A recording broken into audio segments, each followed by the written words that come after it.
Proseguimos con nuestro estudio de teología sistemática. Estamos en el capítulo de angelología y lo que nos corresponde estudiar ahora es Satanás. Satanás y sus ángeles. Es una de las doctrinas que enseña la Biblia. Generalmente lo presentan como parte de la angelología. Muchos creen que Satanás es un ángel caído.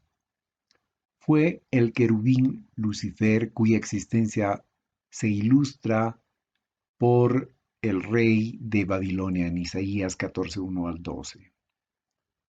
Estaba entre los más grandes seres creados por Dios. Su existencia también es ilustrada por el rey de Tiro, Ezequiel 28:11 al 19. Su final es anunciado en Mateo 25:41 y Apocalipsis 20:10. Uno de sus nombres aparece en Job 1:6, Ha-Satán en hebreo, el adversario. Satanás y su estado original es ilustrado en Ezequiel 28:12 al 19, llamado lucero o portador de luz en el versículo 14. Aparentemente estaba relacionado con la música para Dios. En el pasaje bíblico de Ezequiel 28:11 hace referencia a esto. Tenía una labor de protector, según los versículos 14 y 16. Servía en el santo monte de Dios, según el versículo 14. Era perfecto, según los versículos 12 y 15. Los motivos de su perversión.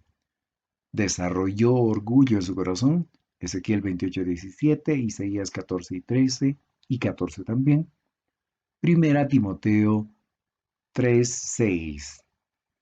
Haberse rebelado contra Dios, haber pretendido ocupar el lugar de Dios y no haberse arrepentido. Los resultados de su pecado. Originó el pecado precisamente. Cayó de su condición elevada, Isaías 14:12 al 14. Fue excluido del cielo, según el versículo 12. Desarrolló corrupción de carácter, según el versículo 14. Desarrolló perversión del poder que Dios le había dado, versículo 12, 16 al 17. Su retención del poder fue dirigido hacia el mal, versículo 16 al 17. Arrastró en su caída a una tercera parte de los ángeles. Y además está destinado al Seol, según el versículo 15.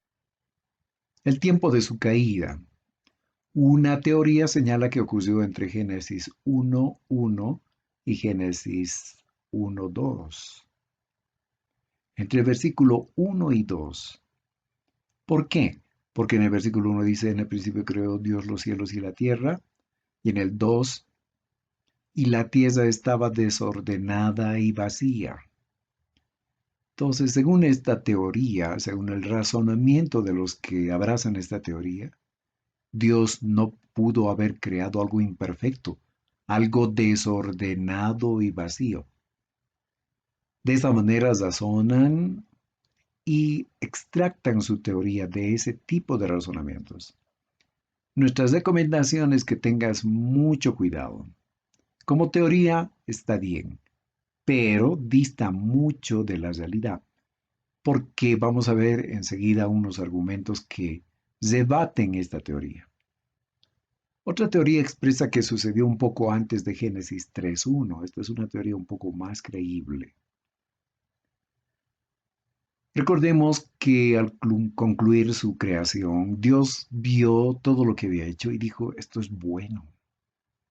Y además dijo, es bueno en gran manera. Entonces la pregunta es, si ya en el versículo 1 y 2 Satanás había caído, ¿cómo es que pudo decir, viendo todo, que todo era bueno? Entonces, este es uno de los argumentos fuertes en contra de la teoría que se menciona en el punto 1. Génesis 1:31, Job 38, 4 y 5 y 7. En Job 38 nos enseña que las estrellas del cielo adoraban, alababan, exaltaban a Dios. Entonces, este es otro pasaje bíblico que contradice a lo que señalan quienes abrazan la teoría señalado en el punto 1. Su carácter. Él es el adversario, Job 1.6. Él es el homicida, Juan 8.44. Él es el mentiroso, según ese mismo pasaje. Es el opositor de los justos, 1 Pedro 5.8 y Apocalipsis 12.10. Es el calumniador. Esta palabra viene del griego diabolos, una palabra compuesta de dos palabras. Dia en griego que significa hacia y balein, lanzar. Literalmente es el que lanza contra o lanza hacia. Es el que lanza acusaciones. De ahí se traduce calumniador.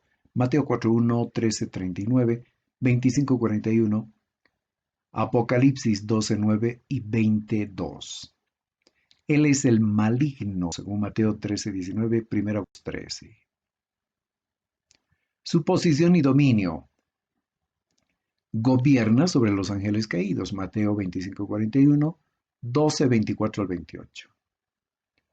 Busca usurpar el reino de Dios, el dominio de Dios, el gobierno de Dios, y por eso se lo conoce como príncipe del presente sistema mundial. Juan 12.31, 2 Corintios 4.4. Usurpa la gerencia o la regencia que Dios le dio al hombre para que cuidara toda la creación.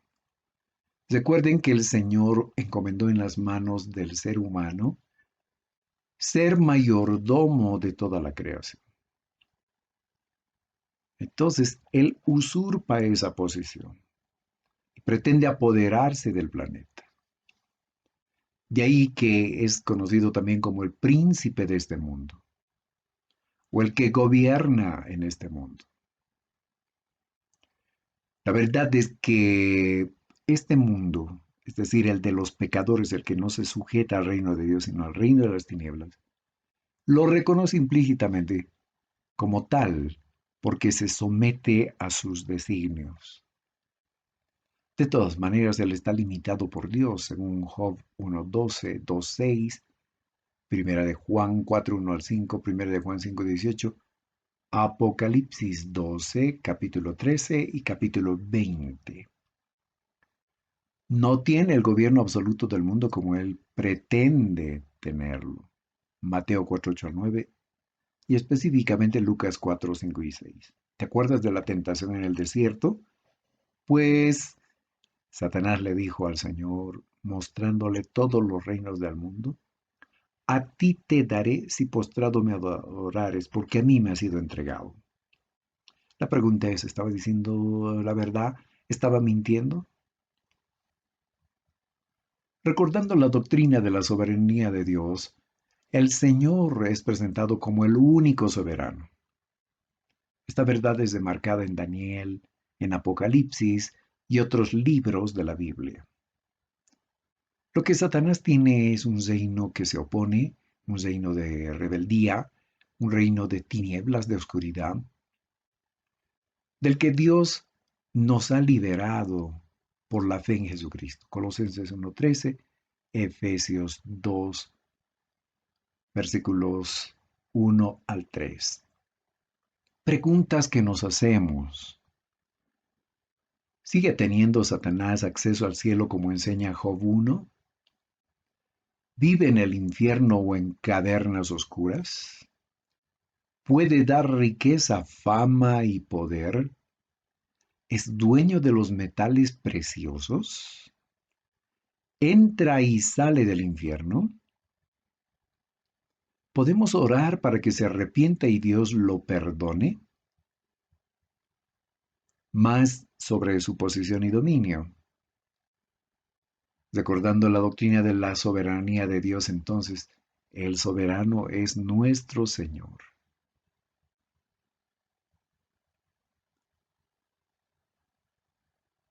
Su actividad en la actualidad. Accede a las regiones celestes, Efesios 2:2, 6, 11 y 12. Accede a la presencia de Dios, Apocalipsis 12:10, Job 1:6. Opera en toda la tierra, 1 de Pedro 5:8. Se opone a Dios y su obra, Isaías 14. Establece a sus ministros y seguidores, 2 Corintios 11, 13 al 15. Establece y promueve doctrinas falsas, 1 Timoteo 4, 1 al 3. Establece y promueve a cristos falsos, 2 Tesalonicenses 2, 4. Establece y promueve a seguidores de Cristo falsos, Mateo 7, 22. Alguien dijo que el enemigo tiene sus agentes secretos dentro de las congregaciones. Así que estemos atentos y por eso es necesario este don tremendo del Espíritu Santo que se llama discernimiento de espíritus.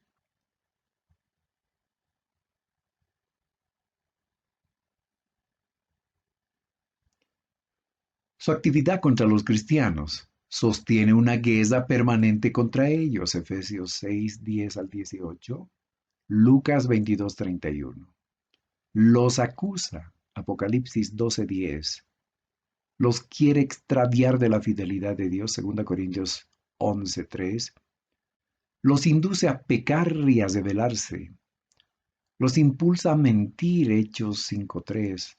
Los tienta con inmoralidad sexual, 1 Corintios 7:5. Los impulsa a ocuparse de la vanidad de la vida terrenal, 1 Juan 18. Su actividad contra los cristianos induce a los cristianos a confiar en sabiduría humana, Mateo 16, 21 al 23. Los incita hacia el orgullo espiritual, 1 Timoteo 3:6. Los empuja hacia el desánimo, 1 Pedro 5, 6 al 10. Promueve persecución contra los creyentes, Apocalipsis 2:10. Estorba el servicio al Señor, 1 Tesalonicenses 2:18. Se infiltra en la iglesia, 2 Corintios 11, 13 al 15, 2 Pedro 2, 1 al 19. Promueve división, 2 Corintios 2, 10 al 11. Su destino, pues, es uno de eterna separación de Dios. Ezequiel 28:15, 1 Timoteo 3:6. Él ya fue juzgado y sentenciado en la cruz. Juan 12:31, 16:11, Colosenses 2:14 y 15. La ejecución queda pendiente de todas maneras para el futuro. Génesis 3:15. Inicialmente ya se han ejecutado los parámetros de su juicio, pero la ejecución final está pendiente para el futuro. Su acceso al cielo será finalmente cortado. Apocalipsis 12, 7 al 12, Isaías 14, 12, Lucas 10, 18. Será confinado al abismo por 1000 años inicialmente, pero después será suelto por un poco de tiempo, como dice Apocalipsis 21 al 3 y versículo 7. Finalmente, será lanzado al lago de fuego para ser atormentado día y noche para siempre. Apocalipsis 20:10. Y de esta forma concluimos con la consideración de este tema. Un abrazo fuerte y les invito para la siguiente sesión. Muchas gracias.